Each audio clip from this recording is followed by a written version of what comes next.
Olha aquela ajeitada.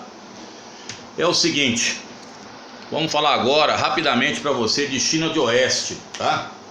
China de Oeste, falamos sobre a China de Leste e China de Oeste. É claro que nós temos alguns vídeos no nosso canal que nós damos um toque mais rápido na China de Leste e de Oeste, mas nós estamos colocando aqui o desenho aqui para que você não se perca nos vestibulares que você vai fazer por aí, filhão, tá? Como diria um grande professor de português, eu se preocupo-me com você e com a língua portuguesa, né? Se ele escutar isso, ele me mata. 3. A Mongólia Interior. Opa, professor, Mongólia Interior? Quer dizer que então tem uma Mongólia Exterior? Tem a Mongólia, que foi o segundo país socialista no mundo. Para quem não sabe, o primeiro país a adotar o socialismo não foi a União Soviética, né? A União Soviética da Rússia, que depois, em 1922, vai chamar-se União Soviética. A Mongólia, que não era boba nem nada e que fazia fronteira com a China e com a União, no caso, a União Soviética, a Mongólia fica mais ou menos aqui, para se garantir, o que ela fez? Ela, em 1924, ela assumiu, ela adotou o socialismo. E até para não ser anexada também, depois da União Soviética, ficou sendo ali quase que um estado, entre aspas, aliado da União Soviética, um estado tampão ali para a China. A China sempre teve uma preocupação muito grande com a Rússia e com a Mongólia. A Mongólia, na época de Gengis Khan, era uma coisa, né? Gengis Khan, Kublai Khan.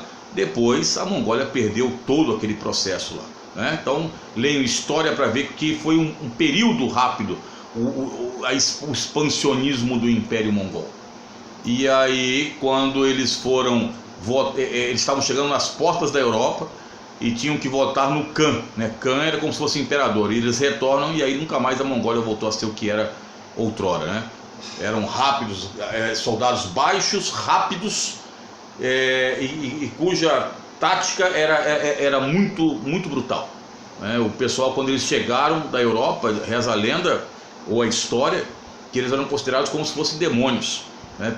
Tal qual a ferocidade deles ali, tá? E aquele cachorrinho que você compra aí, que é um cachorrinho de língua azul aí que você acha bonitinho, aquilo lá era usado pelos mongóis para mandar a mordida nos caras e comer os corpos humanos. Então cuidado você com o instinto do animal também, tá ligado? Vai dar vegetal pro animal, acho que ele vai mudar não. Então, 3, Mongólia Interior. 4, Xinjiang, também chamado de Xinjiang. E o 5, o Tibete. E o Tibete leva o nome em chinês de Xizang. Cuidado com isso nas provas. Xizang. Filho, tá. O que nós temos aqui, professor, na China de Oeste em comum, nesses 3 lugares? Primeiro, vazios demográficos. Ah, é, professor? Sim, meu filho. Você encontra locais pouco povoados. Seja pela presença dos desertos, você encontra nesta área o famoso deserto de Gobi. Lembrando a vocês que na Mongólia Interior o deserto de Gobi é utilizado como área de testes nucleares chineses, tá? Nesta região da Mongólia Interior você encontra muito a pecuária nômade, que ela não fica circunscrita, principalmente caprinos, que não ficam circunscritos a um determinado espaço para não esgotar as mirrados pastos que lá existem. Lá é um clima desértico. Você tem também nesta região a irrigação, culturas irrigadas nesta área aqui. E se você pegar aí os seus Discovery Channel, Story Channel, Coco Channel da vida que tem aí, de canais aí educativos, você vai ver que os habitantes que moram ali na China, ali, divisa com a Mongólia, ou mesmo na Mongólia, eles têm ainda caça, vivem quase como nômades em alguns lugares, tá ok? Bom, meu filho, professor, essa área 2 aqui é a Manchúria. É lá que provavelmente tenha passado lá o Kung Fu Panda? Isso, filhão. Ali é região de clima temperado. tem coníferas. É ali que provavelmente o desenhozinho seu do Kung Fu Panda ele esteja. É ali que vai surgir o grande inimigo do Homem de Ferro, o Mandarim, né? Os mandarins, grandes senhores, né? Assim como shoguns no Japão, os mandarins. Cuidado com isso em prova. Shogun do Japão, mandarim na China. Cuidado com isso. Tá? Então aqui a Manchúria, essa região toda. E é aqui também que nós temos um índice de poluição desgraçado, não é? Sim, senhor. Justamente pelo carvão. Você tem que lembrar que a China, apesar de ser o maior investidor hoje em energia alternativa, vem aumentando os seus investimentos. O pessoal dizia muito que em 2025 o carvão iria superar o petróleo, porque a China ia usar o que tivesse de reservas carboníferas para poder gerar energia.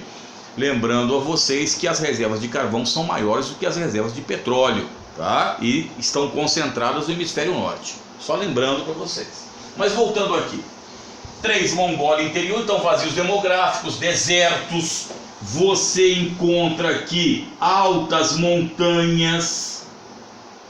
Altas montanhas. Se você pegar a China, toda essa região até aqui, mais ou menos, meu filho, vai ser uma região de altas montanhas. Esta área aqui toda aqui, onde tem nascentes importantes de rios, né? Como o caso do Amarelo, o caso do Azul, o caso de alguns planaltos que nós temos aqui, o Rio das Pérolas, o caso do Ganges, do Brahmaputra. Aqui é a famosa Cordilheira do Himalaia, ou os Himalaias, como eles falam, que abrange todo esse complexo do Himalaia, que é um dobramento recente, pega toda esta área aqui. E aqui é o Pamir, que antigamente era considerado o teto do mundo, que tinha o pico comunismo. Hoje, o teto do mundo é o Himalaia, com o pico culminante, o pico Everest, ou Everest, tá? Então veja bem, esta região aqui tem altas montanhas, e todo mundo sabe, esta área da China de Oeste, ela tem de certa forma o controle de água o controle de águas da Ásia. É o que nós chamamos caixa d'água da Ásia, filho. Professor, por que a Ásia, apesar de possuir 36% das reservas hídricas dos rios, ela está submetida ao estresse hídrico? Resposta simples, meu filho. Porque apesar de ter 36%, ela tem 64 a 65% da população mundial. Por isso que Índia e China são rivais figadais dessa região. Lembre-se que na Índia eu falei que tinha uma regiãozinha chamada Xaixin, que era uma parte da Caxemira que faz a ligação entre essas duas áreas aqui, Tibete e Xinjiang ou Xinjiang. Lembrando que Xinjiang ou Xinjiang é rico em petróleo, é rico em gás, e aqui nós temos as indústrias estratégicas chinesas, principalmente as indústrias bélicas, também chamadas de militares, e petroquímicas, petrolíferas dessa região aqui.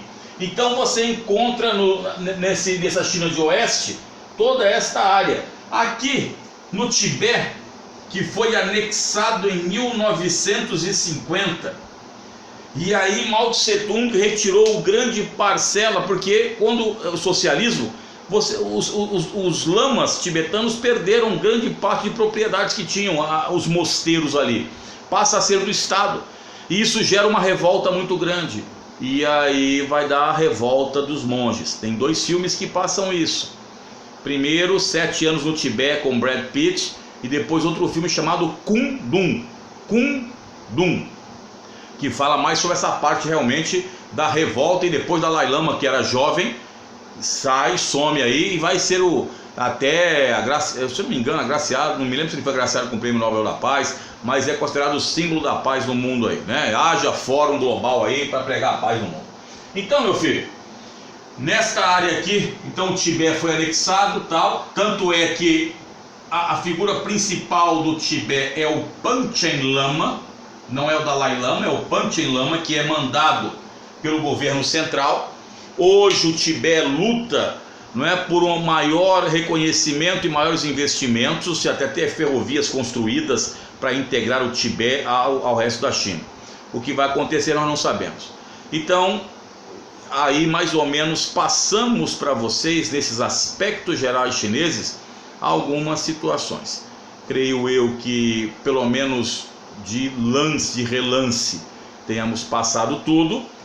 Em alguns vídeos que nós temos no canal, falamos sobre a Revolução Socialista, falamos sobre a queda do Império Chinês, se não me falha a memória, falamos sobre a Revolução Cultural Chinesa, falamos sobre a famosa Primavera de Pequim e o massacre da Praça da Paz Celestial, falamos sobre as EEs, falamos sobre as SARS, que são regiões administrativas especiais, onde nós temos Hong Kong, Macau, aqui nessa região sudeste da China, tá ok?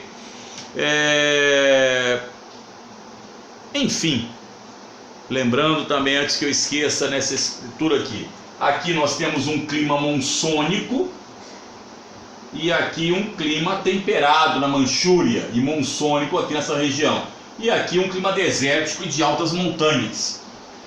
Creio que não seja tão difícil para a resolução numa prova. Então nós fizemos os aspectos chineses em 3 partes gerais, para depois adentrarmos algumas situações dentro do complexo chinês. Coisas rápidas, poderia ter feito num vídeo só, mas fiz em 3, né, preocupando-me aí, né, porque vai que você não tem atenção suficiente. Então, se você não tiver atenção no seu trabalho, filhão, você se liga que vai vir um bilhete dessa cor aqui, azul, para você, ou você se atenta ou não se atenta. A vida aí fora não é escola como os caras acham que é utópico. Ou você se atenta a algumas situações. Não, professor, mas o senhor está dizendo então que nós temos que nos submeter? Não. Você olha o sistema, camarada. Você está sabendo que o sistema está aí.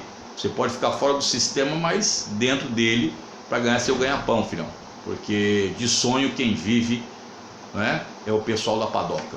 Então, fião, tamo junto. Já Elvis, da paradinha Louco Abreu. Eu não gostei, vou cancelar o senhor. Isso, cancela, filho. Sai do meu canal, vai ficar tranquilo.